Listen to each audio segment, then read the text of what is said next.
Hola a todos.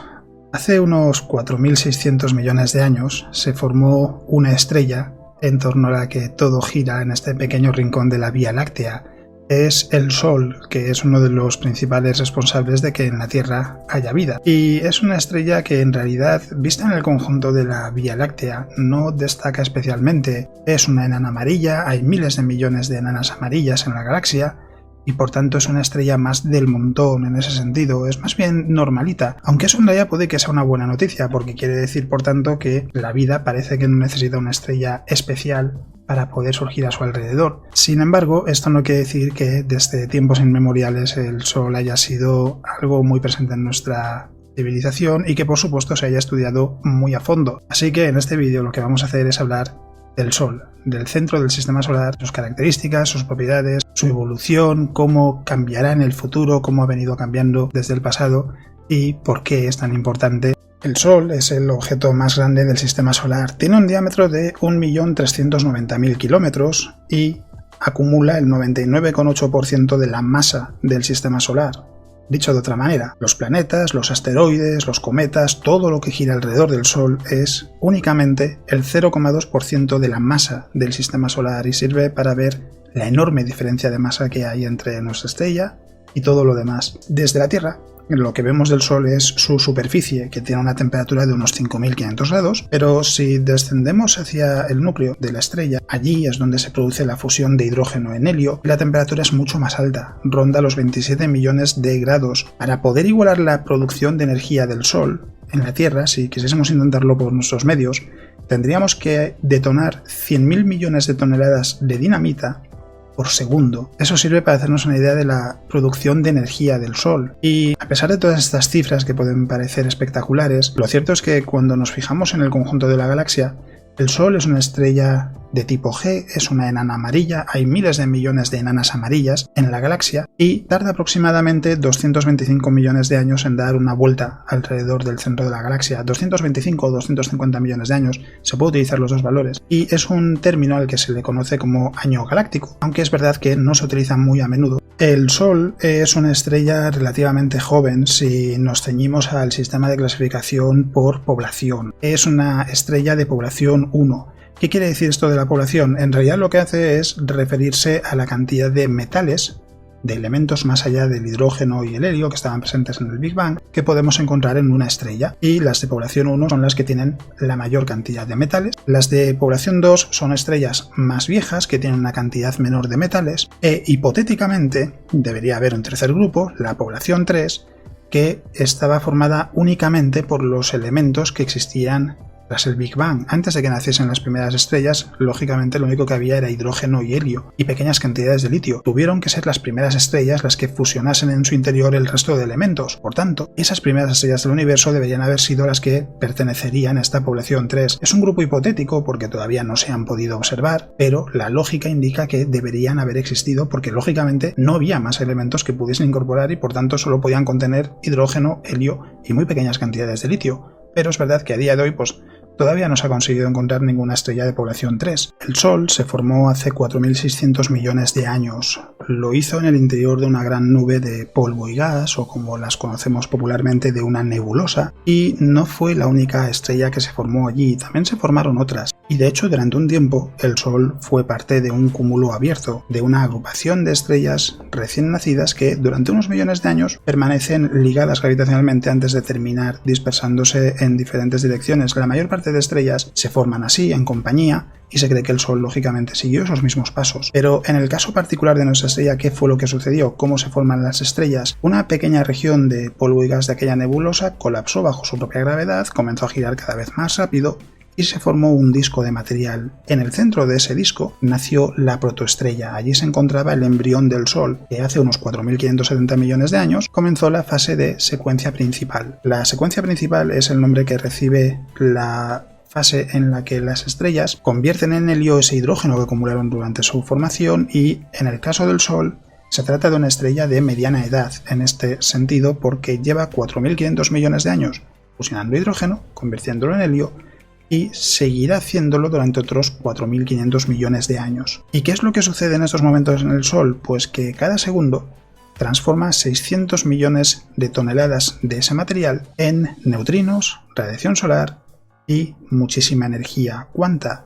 4 por 10 elevado a 27 vatios. Vamos a hablar del Sol y su atmósfera y de cómo es su estructura. En el centro tenemos el núcleo, a su alrededor está la zona radiativa, a su alrededor la zona convectiva y ya en la atmósfera tenemos la fotosfera, la cromosfera, la región de transición y la corona, que es también de la que procede el viento solar. El núcleo se extiende aproximadamente hasta la cuarta parte de la distancia a la superficie del Sol y representa solo el 2% del volumen de la estrella, pero acumula casi la mitad de la masa del Sol porque es muy denso. De hecho, su densidad es 15 veces superior a la del plomo. Alrededor del núcleo está la zona radiativa, que se extiende aproximadamente hasta 3/4 partes de la distancia a la superficie del Sol, y aquí es donde se produce un fenómeno muy curioso porque la luz del núcleo se dispersa en la zona radiativa y eso provoca que un fotón tarde de 10.000 a 170.000 años en atravesar toda esta región y que, sin embargo, una vez que llega a la superficie tarde apenas 8 minutos en llegar a la Tierra. Es decir, los fotones que vemos ahora llegaron a la Tierra tras 8 minutos de viaje desde la superficie del Sol, pero desde el núcleo hasta la superficie del Sol tardaron miles de años en completar ese recorrido. Alrededor de la zona radiativa está la zona convectiva, que se extiende desde las 3/4 partes de la distancia hasta la superficie a la propia superficie del Sol, que representa el 66% de su volumen, pero tan solo el 2% de su masa,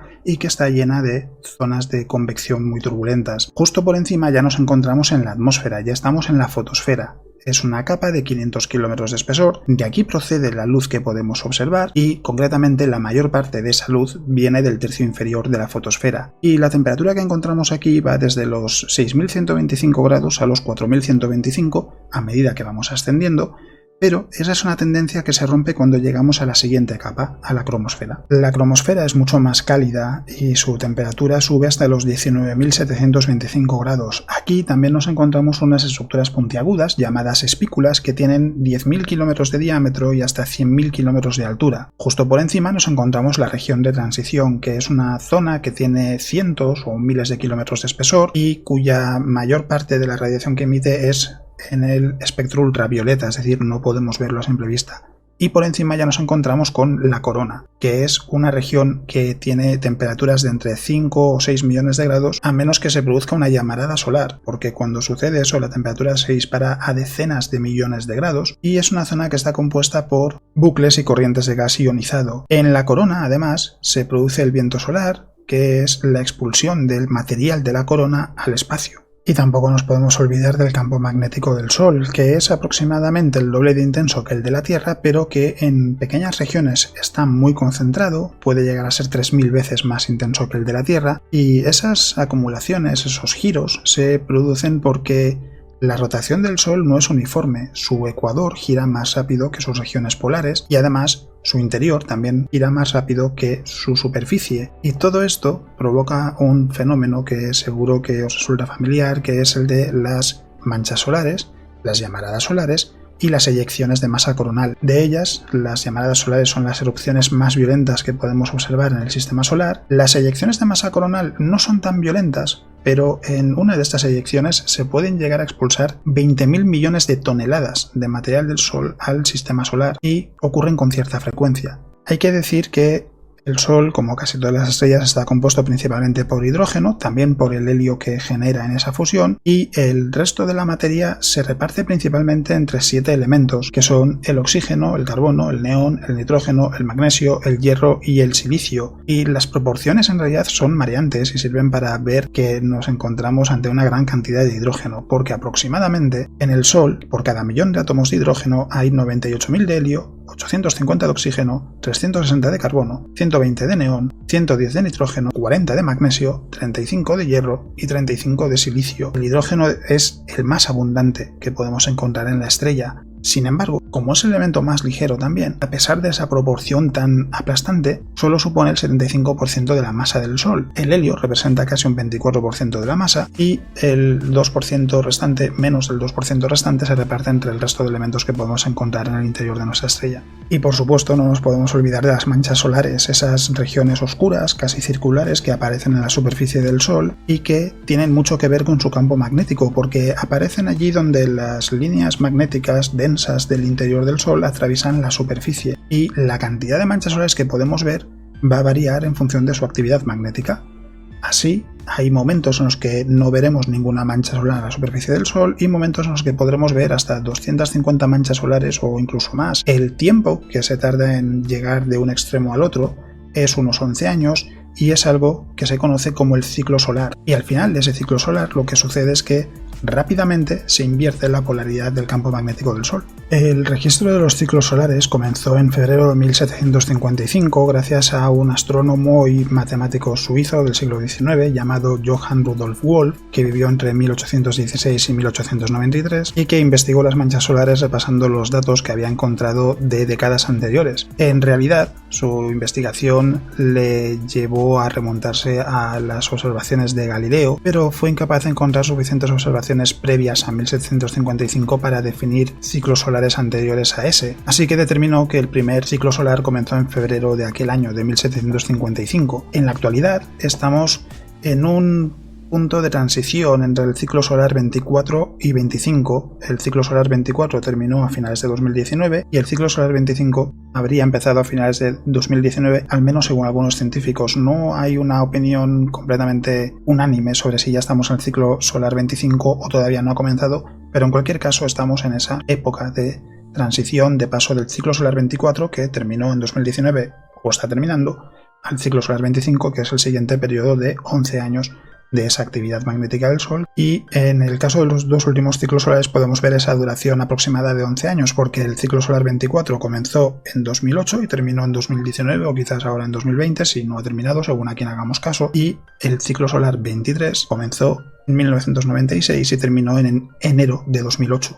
Hay que decir que desde su formación, el Sol y todas las estrellas van aumentando su brillo paulatinamente. En el caso del Sol se calcula que desde su formación hasta la actualidad ha aumentado su brillo en un 30% y en unos 1100 millones de años habrá aumentado un 10% más. Y puede parecer poca cosa en comparación al aumento de brillo anterior, pero será suficiente para que la cantidad de energía que llegue a la Tierra sea tan alta como para que los océanos de la Tierra se evaporen. Hay discrepancias, no se sabe si realmente será dentro de 1100 millones de años o se podría retrasar. Hay algunos científicos que dicen que quizás sea dentro de 3500 millones de años, cuando se evaporen por completo los océanos, pero en lo que no hay dudas es que en 1100 millones de años las cosas se pondrán mucho más complicadas para la vida en la Tierra y puede que muchas formas de vida complejas especialmente no sean capaces de aguantar esas condiciones, especialmente si se evaporan los océanos. Y con el paso de los miles de millones de años, lógicamente el Sol seguirá aumentando su brillo, hasta que dentro de unos 4500 millones de años agote su hidrógeno y entre en la fase de gigante roja. Hablé de la evolución del Sol y de cómo será el final del sistema solar cuando el Sol muera en el vídeo del futuro del Sol y del sistema solar, y si os interesa profundizar en ello, os invito a echarle un vistazo porque también hablo de cómo afectará eso a los planetas del sistema solar, a la habitabilidad del sistema solar, a cómo llegará un momento en el que incluso los satélites de Júpiter y Saturno estarán demasiado cerca de ese Sol moribundo como para poder albergar vida, y llegarán a ser lugares como el planeta enano Plutón, los que durante muy poquito tiempo podrían estar en la zona habitable de esa última fase de la vida del Sol. Y por tanto, si os interesa, os invito a ver el vídeo porque creo que os servirá para ver cómo evoluciona el Sol en un futuro muy lejano en el que quizás todavía, si el ser humano logra sobrevivir, nuestros descendientes muy lejanos sean los que puedan ver ese último episodio del Sol antes de tener que buscar un nuevo hogar en otro lugar de la Vía Láctea. Al final lo que quedará será una enana blanca, será la última etapa y ya no habrá ningún tipo de fusión, será el cadáver del Sol. Y si os interesa, también hablé de las enanas blancas en un vídeo hace no mucho tiempo. Sea como fuere, lo que quiere decir es que la vida del Sol lógicamente es finita, no es una estrella inmortal, y llegará un momento en el que este pequeño rincón de la Vía Láctea dejará de ser capaz de tener vida a su alrededor. Pero nosotros estamos aquí, ahora, en este momento, cuando quedan todavía 4.500 millones de años por delante en la secuencia principal del Sol, cuando quedan todavía 1.100 millones de años como mínimo hasta que la Tierra ya no sea habitable para nosotros. Y eso nos sirve también para ver que en realidad estamos alrededor de una estrella perfectamente normal. No tiene nada de especial en el conjunto de la Vía Láctea. Y eso son buenas noticias, porque si la vida apareció alrededor de esta estrella, perfectamente normal, del montón, pudo aparecer alrededor de muchas otras estrellas en la galaxia. Y quizás en algún momento sepamos si realmente otras estrellas, quizás otras enanas amarillas, también tienen criaturas en alguno de los mundos que tienen a su alrededor que son capaces de hacerse preguntas, por ejemplo, sobre su estrella, sobre su historia o sobre cómo será su futuro.